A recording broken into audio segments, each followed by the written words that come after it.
அன்பு நண்பர்களுக்கு வணக்கம். அன்பு சொந்தங்களுக்கு வணக்கம். உங்கள் முதலீட்டாளர் பி சீதாராமன்.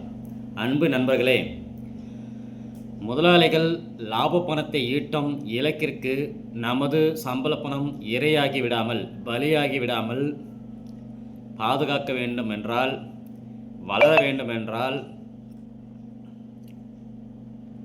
நமது சம்பள பணத்தை நமக்காக வேலை செய்ய வைக்க வேண்டும். அப்படிப்பட்ட ஒரு முதலீட்டு வாய்ப்புகளில் நமது பணத்தை வேலை செய்ய வைத்து லாப பணத்தை ஈட்ட வேண்டும். அவ்வாறு லாப பணத்தை ஈட்டினால் மட்டுமே நமக்கு இரண்டாவது வருமானம் உருவாகும், பேசிவ் இன்கம் உருவாகும். நமது குடும்பத்திற்கு எப்போது பேசிவ் இன்கம் வருகிறதோ அப்போதுதான் நமது குடும்பத்திற்கு பாதுகாப்பு, நிதி பாதுகாப்பாகும். எனவே நாங்கள் கற்றுக் கொடுக்கும் முதலீட்டு வாய்ப்புகளை பற்றி கற்றுக்கொள்ளுங்கள், வளமாக வாழுங்கள். தேங்க்யூ நண்பர்களே. சப்ஸ்கிரைப் பண்ணுங்கள், ஷேர் பண்ணுங்கள், லைக் பண்ணுங்கள், கமெண்ட் பண்ணுங்கள்.